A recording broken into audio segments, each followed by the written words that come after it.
I can still remember when I opened my banner, I could never return. So you can compare this with a jump. You can't return anymore when you open your banner against a party. In 1978, Lothar Schultz was arrested in East Berlin. His crime? Protesting against the ruling Communist Party. Interrogated by the feared Stasi secret police and sentenced to years in prison, this is Lothar's story. The first reactions of the people were, maybe they were too much surprised. The first second, they didn't stop. Because it was absolutely rare that the people confronted the SED with a critic. But after the next few seconds, the first stopped and began to read. And within 4.5 minutes, there were 50 people around me. The Stasi wrote this in my Stasi file. The majority already, 11 years before the end of GDR, was already on my side. And they said to me, a few, I can remember, finally, there's someone, he's doing something. He's active. They liked this. One wanted to take away my banner. Couldn't do. I was a very sportive person. Well, they tried to grab it. Yeah. They couldn't do. Okay.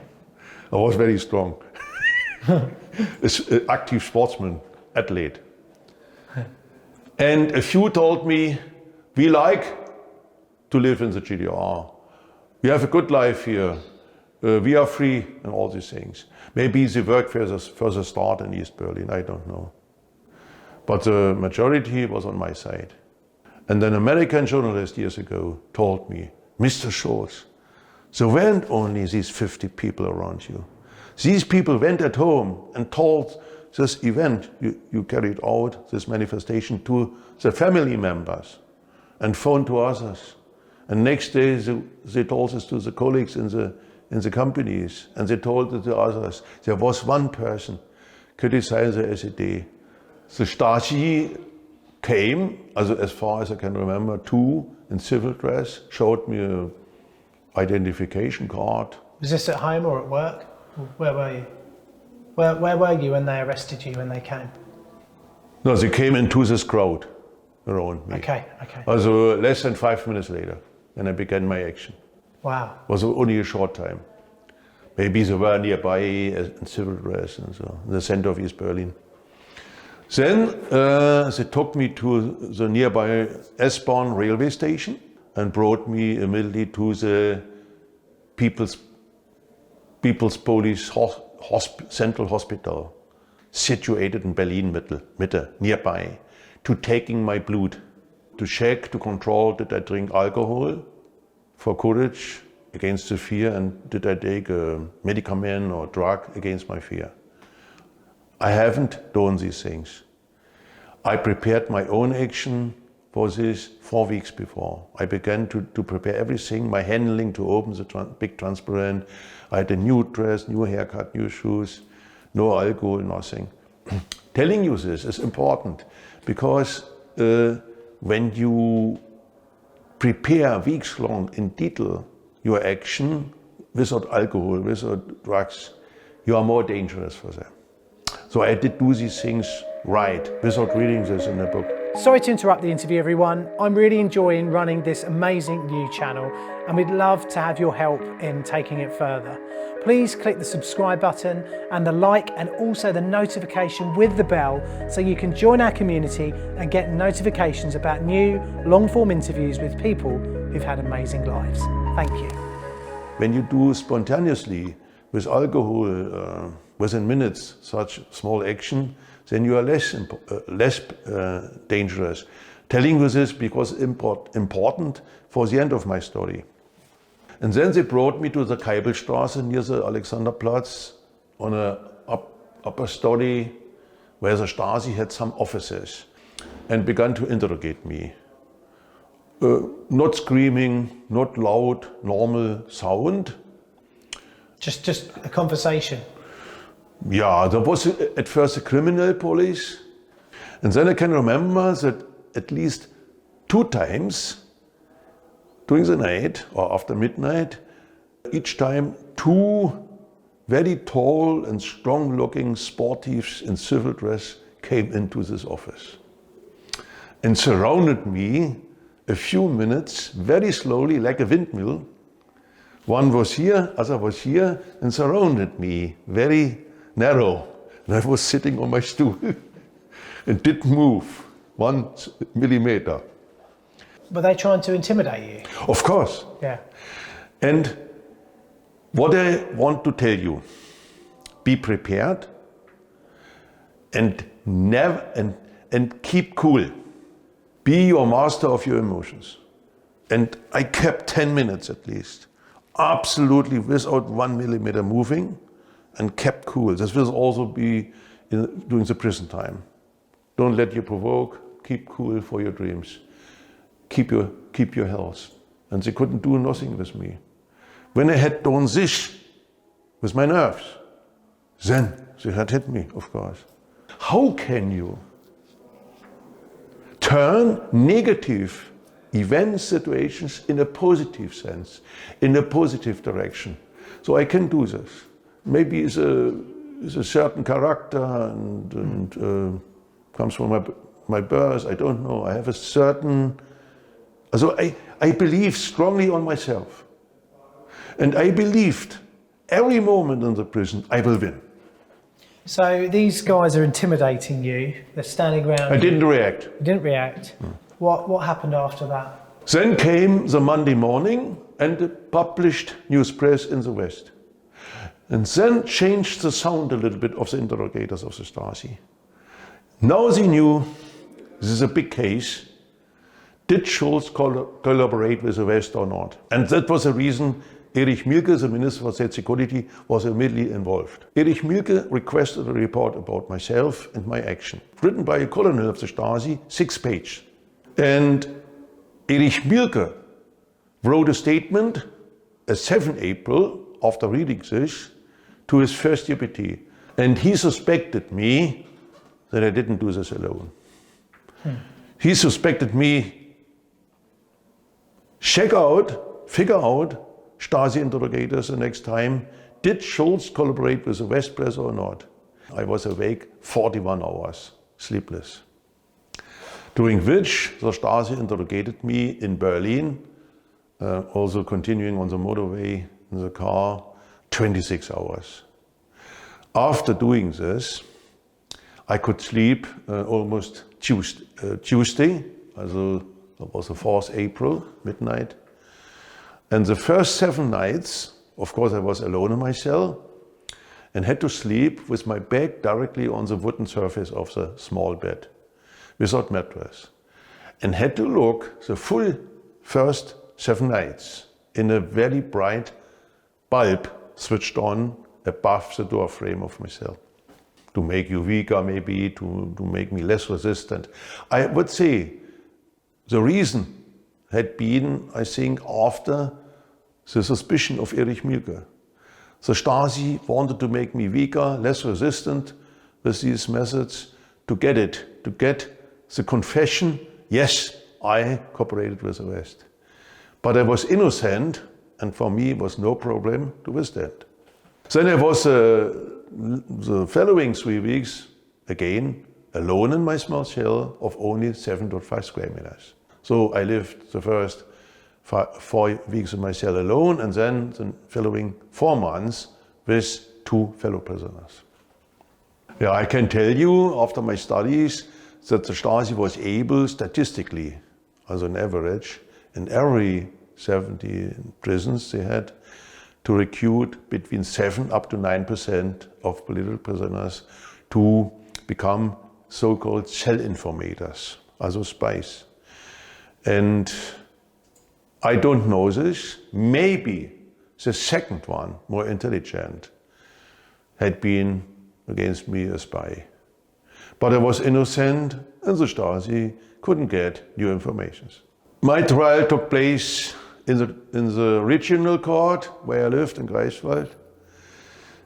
This was 26 July of 1978, also after almost 4 months being detained. Mm-hmm. The Stasi transported me with 3 armed guards, me alone, sitting in such a small cell in our special Stasi van. And when we arrived, maybe 10 EM, was a beautiful summer season day with blue sky, and I can still remember, think about my positive mindset. They opened the door and I was so overwhelmed. I was so surprised that I could see one moment to another a public green park directly. And it made such a high impression on me, deeply engraved this in my memory. I could see green trees, I could see hedge and grass and a lot of different colored flowers. I could see the paradise. The first few seconds before leading me upstairs to the trial, to the court. I won't never forget this great moment. Because, why is this? I became hypersensitive. I was so hungry for colors I hadn't. For months, I was isolated, lived behind glass bricks, not transparent, and recolored walls in my cell. Day after day. You can't experience this because, like me, you live in a normal environment with colors and other stimuli. So it happened to me. So I have not forgotten a positive thing. Sometimes my eyes begin to shine when I tell this my visitors here, sometimes. So after so many years. And I have forgotten almost that the God gave me a special chain, fixing me against escaping, and told me, if you try to escape, I will use my weapon, also my pistol. This is a negative thing. I have forgotten these things, but I didn't forget my positive things, my paradise, the green public park. So the prosecutor was full of hate against me. He got up behind his desk during the trial and screamed against me, full of hate. And never forgotten, he told me, Mr. Scholz, you have no right to use the word humanity a second time during the trial. Also, humanity I have no right to pronounce. Unbelievable. I have forgotten, but never forgotten my green park. And then I got 1 year and 10 months as a sentence. It says on here that you were released against your will. Exactly, back into East Germany. I see, so you didn't want to be released back into East Germany. But you didn't serve did you serve your full sentence? No, there was a 30th anniversary of the GDR, 7 October 1979. And I got an amnesty, a reduction of 2 months of my original sentence. Also 2 months less, also 1 year and 8 months only, almost I spent. During my prison time, in the penitentiary system in Cottbus, where I was 1 year and 3 months, during this time, the second man again, now promoted to Colonel General Beata, vetoed against my arrival in the West because of my knowledge with the Soviet nuclear system. And the Stasi knew that it's over for Mr. Scholz. He will never come to the West because our second man has said no. And this is the reason they released me back to East Germany. It was in November 1979. My age was 29. And immediately I began to work in a big cathedral in a church as a stoker and caretaker. And the Stasi opened a special file for surveillance. And they installed for 2-3 weeks regularly small microphones in our flat, also in our sleeping room. We didn't know, and followed conversations. Below us lived a young family with a small boy. And later I will figure out he was a captain of the Stasi. In my Stasi file, full content of 1,400 pages, you can find more than 100 pages written by this captain. Could listen our conversations. Then the Stasi came back, deinstalled the microphones for a certain time, maybe 2-3 weeks, and again come back without our knowledge and install these microphones again. This happened during 1980, beginning in 1981. We had a Dacia car to complete this surveillance. And also they followed our Dacia car, even more than 100 kilometers, and changed between two cars. And in each car were two Stasi men, and this fifth one coordinated the radio communication in the regional office of the Stasi. We didn't know this, we could never see them. Being employed as a stoker in a church, having worked on Soviet nuclear reactors, sounds like a little bit of a deliberate reduction in, they're not using your knowledge. Yeah. Was it a punishment? No, you are right, I want to answer you. The GDR wanted to integrate me again and offered me a certain workplace as an engineer.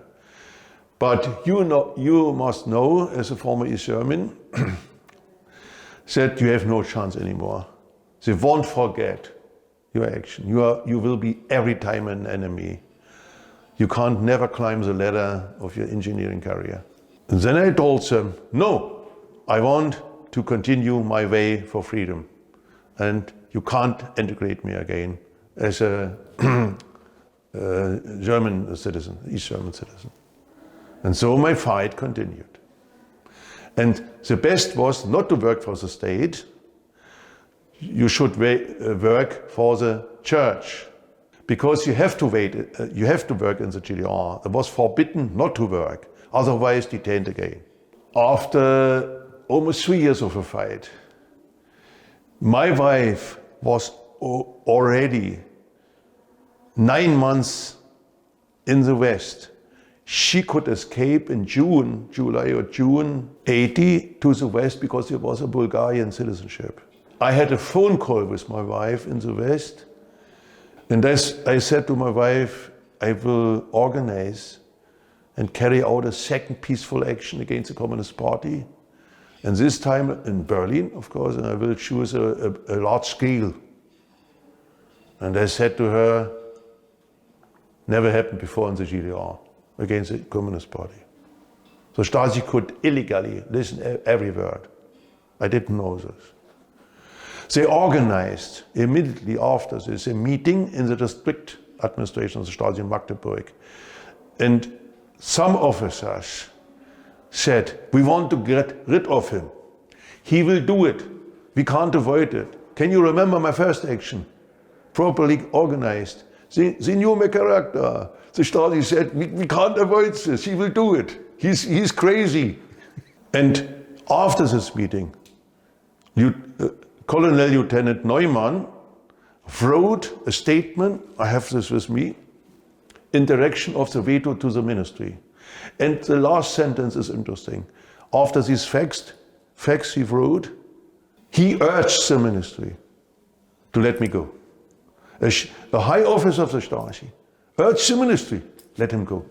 And 2.5 months after this phone call, it was in 19 May 81, I could take the Dacia, correctly treated the last weeks by the GDR administrations.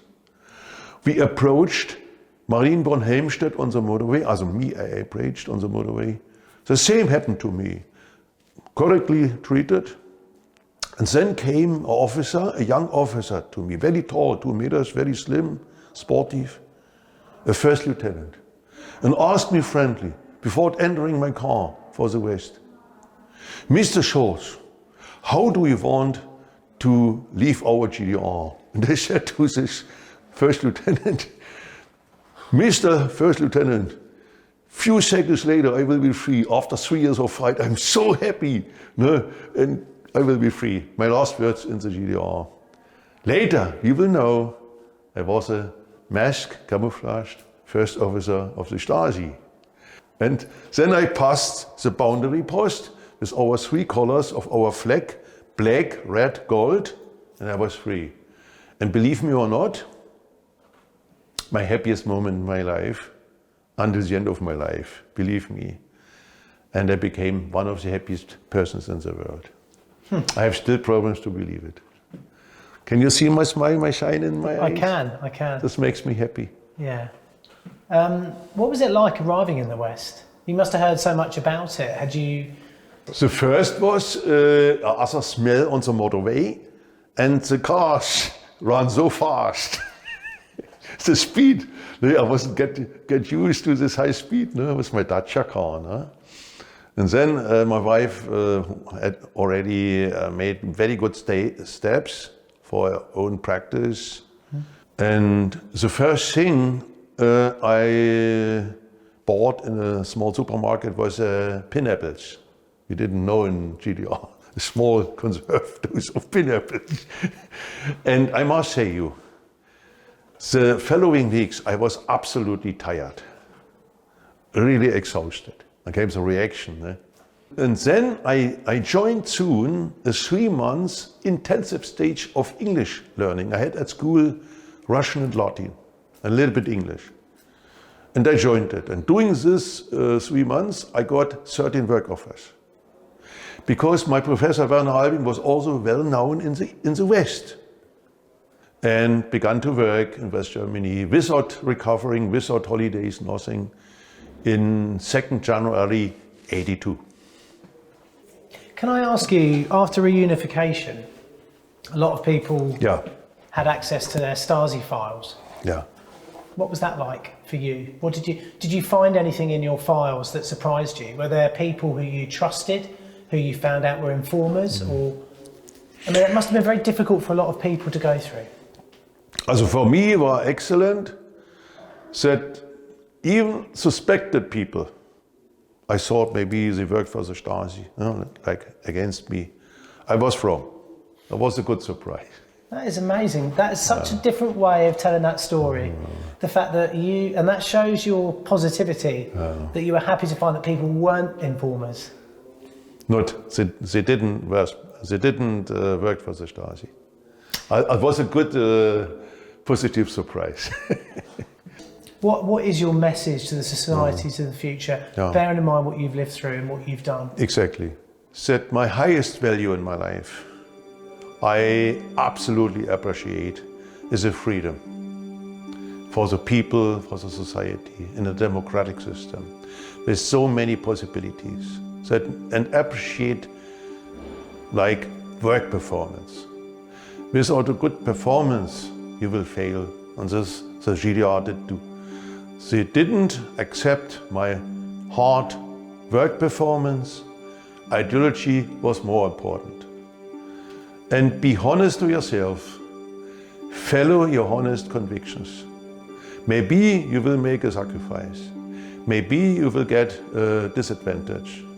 But long term, you can look in every mirror that keeps you healthy also in your psyche. And long term, you will have this a big advantage. Thank you. That's all.